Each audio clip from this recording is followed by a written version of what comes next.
Hello everyone, स्वागत है आपका रेप्लिका वर्ल्ड में। और आज हम डिस्कस करेंगे DSSB PGT बायोलॉजी 2021 का क्वेश्चन पेपर। इससे पहले हम लोग 40 क्वेश्चंस ऑलरेडी डिस्कस कर चुके हैं। अगर आपने वो वीडियोस अभी तक नहीं देखी हैं तो उनको ज़रूर देख लीजिएगा, लिंक आपको डिस्क्रिप्शन में मिल जाएगा। पहला क्वेश्चन है, the testosterone producing cells of testes called. Testosterone producing cells जो होते हैं टेस्टीज में, उनको क्या कहा जाता है? तो यहाँ पे हमारे पास 4 ऑप्शंस हैं। पहला ऑप्शन है स्पर्मेटोगोनिया, ग्रेनुलोसा सेल, सर्टोलाइज सेल्स या लेड एग सेल। तो इसका आंसर है लेड एग सेल। अगर बाकी सेल्स की बात करते हैं तो हमें पता है स्पर्मेटोगोनिया से तो स्पर्म्स बनते हैं। सर्टोलाइज सेल्स जो होते हैं वो नर्व सेल्स होते हैं, ठीक है, जो कि न्यूट्रिशन प्रोवाइड करते हैं डेवलपिंग स्पर्म को। तो इसका आंसर है लेड एग सेल। नेक्स्ट है pollen grains are generally spherical measuring about dash micrometer in diameter. तो पोलन ग्रेन्स जो होते हैं जनरली स्फेरिकल होते हैं और उनका मेजरमेंट कितना होगा माइक्रोमीटर में? 25 to 50 micrometer, 50 to 75 micrometer, 75 to 100 micrometer या मोर देन 100 माइक्रोमीटर। तो इसका आंसर है 25 to 50 माइक्रोमीटर। नेक्स्ट आता है cells found in the choroid plexus that secrete cerebrospinal fluid are. ठीक है, सेरिब्रोस्पाइनल फ्लूइड कौन से सेल इनमें से सिक्रीट करते हैं? And those are present in choroid plexus. Astrocytes, oligodendrocytes, microglial या फिर एपिंडाइमल सेल्स। तो इसका आंसर है एपिंडाइमल सेल्स। ठीक है, बढ़ते हैं इसमें आगे। तो नेक्स्ट है हमारा क्वेश्चन नंबर 44। तो क्वेश्चन नंबर 44 की अगर हम बात करते हैं, so this is dash is the release of secondary oocytes from the ovary. Secondary oocyte जब रिलीज होता है ओवरी में से, उस प्रोसेस को क्या कहा जाता है? ओव्यूलेशन, फर्टिलाइजेशन, oogenesis या स्पर्मेटोजेनेसिस। तो इसका आंसर है ओव्यूलेशन। नेक्स्ट है nerve impulses are carried from the eye to the brain by the. Nerve impulses जो कैरिड होती हैं आई तक, आई से ब्रेन तक, वो किसके थ्रू होती हैं? Rod and cone cells, optic nerve, bipolar cells या कॉर्निया। तो हमें पता है इसका आंसर है ऑप्टिक नर्व।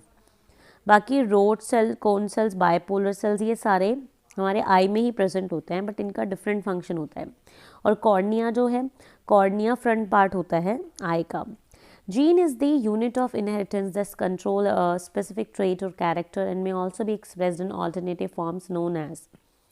जीन या फिर जो यूनिट ऑफ जिसको जो है यूनिट ऑफ इनहेरिटेंस हम कहते हैं, वो किसी भी स्पेसिफिक ट्रेट और कैरेक्टर को कंट्रोल करता है और ऑल्टरनेटिव फॉर्म में भी एक्सप्रेस उसको किया जा सकता है। तो यहाँ पे जो ऑल्टरनेटिव फॉर्म्स होते हैं उनको क्या कहा जाता है? अलील्स, सेंट्रल डॉग्मा, फिनोटाइप या कोडोमिनेंस। तो इसका आंसर है अलील। ठीक है, नेक्स्ट क्वेश्चन है हमारा क्वेश्चन नंबर 47। क्वेश्चन नंबर 47 है Mendel propose 2 general rules to consolidate his understanding about inheritance in monohybrid crosses. The law consists of which of the following? ठीक है, तो मेंडल ने मोनोहाइब्रिड क्रॉस को समझने के लिए 2 लॉज दिए थे। उनमें से जो नीचे लॉज दिए गए हैं उनमें से कौन से लॉज थे? वो law of dominance, law of segregation, law of heredity. हमें पता है मोनोहाइब्रिड क्रॉस में हमने ये 2 लॉ पढ़े हैं, law of dominance and law of segregation. ठीक है, लॉ ऑफ डोमिनेंस के अकॉर्डिंग जब एक अलील का पेयर होता है जो कि हेट्रोजाइगस होता है, ठीक है, यानी कि डिसिमिलर पेयर ऑफ अलील की जब हम बात करते हैं तो उसमें से एक जो अलील होता है वो दूसरे के ऊपर डोमिनेंट होता है। ये था law of dominance. Law of segregation था कि हर एक जीन जो होता है उसके 2 कॉन्ट्रास्टिंग कह सकते हैं फॉर्म्स होते हैं और वो एक साथ होते हैं हमेशा। मतलब कोई भी जीन जो है वो उसका एक फॉर्म कभी भी प्रेजेंट नहीं होगा, वो 2 फॉर्म प्रेजेंट होंगे। आपको पता ही है, जैसे कि अगर हमें टॉलनेस के बारे में बताना होता है तो हम कहते हैं कि उसके 2 अलील्स है, कैपिटल टी या फिर कैपिटल टी स्मॉल टी। तो ये हमेशा पेयर में पाए जाते हैं। बट जब गैमेट बनता है तो एक गैमेट में इनमें से एक ही जाता है। यही है लॉ ऑफ सेग्रीगेशन। ठीक है, और लॉ ऑफ हेरिडिटी तो कुछ है ही नहीं। तो अब इसमें बात ये आती है कि इसका आंसर क्या होगा? तो इसका आंसर होगा ऑप्शन ए, बोथ 1 and 2। ठीक है, तो इसका आंसर है बोथ 1 and 2। फर्स्ट है लॉ ऑफ डोमिनेंस और सेकेंड है law of segregation. Which part of pollen grain contains sporopollenin? तो यहाँ पे अगर हम बात करते हैं तो इसका आंसर है एग्जाइन। एग्जाइन में पाया जाता है। ठीक है, तो आई होप कि ये वाली चीज़ आपको समझ आ गई होगी। आगे बढ़ते हैं इसमें। नेक्स्ट है हमारा क्वेश्चन नंबर 49। क्वेश्चन नंबर 49 कहता है oxytocin is secreted by the. Oxytocin कौन सिक्रीट करता है? Adeno hypophysis, zona glomerulosa, neuro hypophysis या pars intermedia.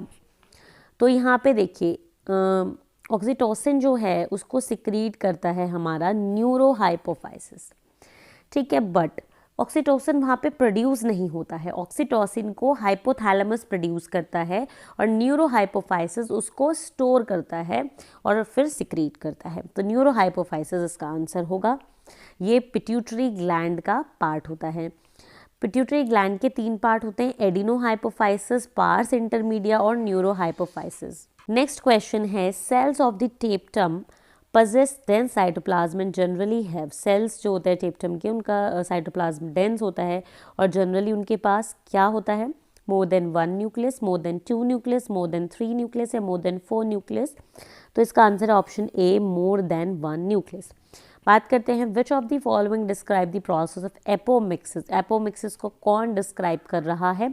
Production of seed as a result of sexual reproduction, production of seed without fertilization, production of seed after fertilization, know production of seed even after sexual reproduction. तो हमें पता है apomixis is the production of seed without fertilization. All right, ठीक है, चलिए आगे बढ़ते हैं। इसमें बात करते हैं क्वेश्चन नंबर 52 की, ठीक है। Antrum is characterized of which follicle. Antrum जो है कैरेक्टराइज होता है किस फॉलिकल से, मतलब किस फॉलिकल में एंट्रम जो कैविटी है वो मिलती है? बोन मैरो, प्राइमरी, ग्राफियन या सेकेंडरी। तुम्हें पता है ग्राफियन फॉलिकल में मिलती है। नेक्स्ट है a neuron with many small dendrites and 1 axon is. ऐसा न्यूरॉन जिसके पास बहुत सारे डेंड्राइड्स हो, ठीक है, और सिर्फ एक एक्सॉन हो, उसको क्या बोलेंगे? उसको बोलेंगे हम मल्टीपोलर न्यूरॉन, ठीक है, उसको हम बोलते हैं मल्टीपोलर न्यूरॉन, ठीक है। तो इसका आंसर होगा मल्टीपोलर न्यूरॉन। नेक्स्ट है the process of formation of megaspore from megaspore mother cell. Megaspore mother cell से मेगास्पोर बनने की प्रोसेस को क्या कहते हैं? ऑप्शन भी पढ़ने की जरूरत नहीं है, हमें पता है, मेगास्पोरोजेनेसिस। इसी तरीके से process of microspore from microspore mother cell is microsporogenesis, ठीक है। आगे बढ़ते हैं इसमें question number 55। Without associating transiently with sigma and rho factor, the RNA polymerase is capable of only catalyzing which of the following process। ठीक है, RNA polymerase बिना sigma factor से एसोसिएट हुए, बिना रो फैक्टर से एसोसिएट हुए कौन से स्टेप को कैटलाइज कर सकता है? तो हमें पता है RNA polymerase कौन से प्रोसेस में इन्वॉल्व होता है? ये इन्वॉल्व होता है ट्रांसक्रिप्शन में, and transcription is formation of RNA from DNA। Okay, so इसमें 3 स्टेप होते हैं, initiation, elongation and termination. Initiation के टाइम पर RNA पॉलीमरेज और सिग्मा फैक्टर एक साथ एसोसिएट होते हैं। सिग्मा फैक्टर रिकॉग्नाइज करने का काम करता है प्रमोटर सीक्वेंस को, ठीक है। तो यहाँ से इनिशिएशन की शुरुआत होती है। जबकि अगर हम बात करें टर्मिनेशन की, तो टर्मिनेशन में RNA पॉलीमरेज रो फैक्टर के साथ एसोसिएट करता है। तो अगर सिग्मा और रो फैक्टर नहीं होंगे RNA पॉलीमरेज के पास में, तो इनिशिएशन और टर्मिनेशन नहीं हो पाएगा और सिर्फ एक ही स्टेप हो पाएगा जो कि है एलोंगेशन। तो यहाँ पे सेकेंड आंसर है इसका, और आंसर ए है इसका ओनली 2, ठीक है, ओनली 2 इसका आंसर होगा। नेक्स्ट हम बात करते हैं इसकी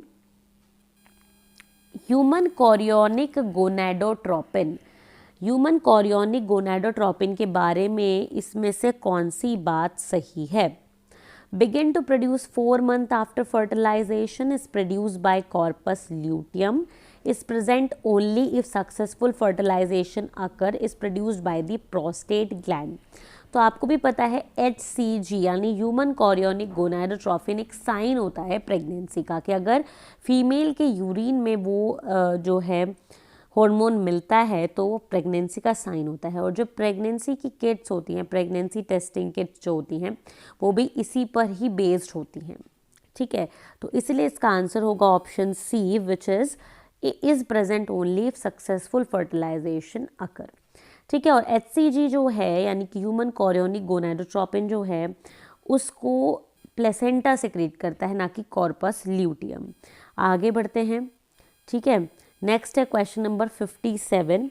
Sutton united the knowledge of chromosomal segregation with Mendelian principle and it is called। ठीक है, सटन ने क्रोमोसोमल सेग्रीगेशन की नॉलेज को मेंडेलियन प्रिंसिपल के साथ कंबाइन किया। ठीक है, और उसके बाद फिर उन्होंने क्या दिया था, chromosomal theory of inheritance, chromosomal theory of behaviour, chromosomal theory of segregation या क्रोमोसोमल थ्योरी ऑफ हेरिडिटी। तो हमें पता है आंसर है chromosomal theory of inheritance. Okay, next question है the generative cell of pollen grain divides to form. तो generative cell जो होता है पोलन ग्रेन का वो डिवाइड करके क्या बनाता है। तो ये बात तो हमें पता ही है कि जो पोलन ग्रेन होता है उसमें दो सेल्स होते हैं, एक बड़ा सेल होता है जिसको हम वेजिटेटिव सेल कहते हैं। ठीक है, और जो नीचे वाला सेल होता है उसको हम जनरेटिव सेल कहते हैं। तो ऊपर वाले सेल से तो क्या बनता है, पोलन ट्यूब बनता है, और नीचे वाला जो सेल होता है जनरेटिव सेल उससे 2 मेल गैमेट बनते हैं। तो इसका आंसर है 2 मेल गैमेट। आगे बढ़ते हैं, इसमें नेक्स्ट क्वेश्चन है हमारा polyembryony means. Polyembryony का मतलब क्या है, occurrence of single embryo in seed, no occurrence of embryo in the seed, या occurrence of more than 1 embryo in the seed. तो जिसको नहीं भी पता है इस टॉपिक के बारे में वो भी बता देगा, क्योंकि पॉली का मतलब होता है बहुत सारे और एम्ब्रियो का मतलब होता है एम्ब्रियो। तो बहुत सारे एम्ब्रियो को ही क्या कहा जाएगा, poly embryony. Occurrence of more than 1 embryo in the seed, तो एक सीड में एक से ज़्यादा एम्ब्रियो होना ही क्या है, पॉली एम्ब्रियोनी। तो इसका आंसर होगा ओनली 3। इसका आंसर होगा only 3 which is occurrence of more than 1 embryo in the seed. Next है the total DNA content in 1 complete set of chromosome is called as. ठीक है, cytoplasm, genome, prokaryotic genome, eukaryotic genome. तो हमें पता है total DNA content को हम genome कहते हैं। तो इस तरीके से हमने कुछ क्वेश्चंस डिस्कस किए, बाकी के क्वेश्चंस हम नेक्स्ट वीडियो में डिस्कस करेंगे। तो आज के लिए सिर्फ इतना ही।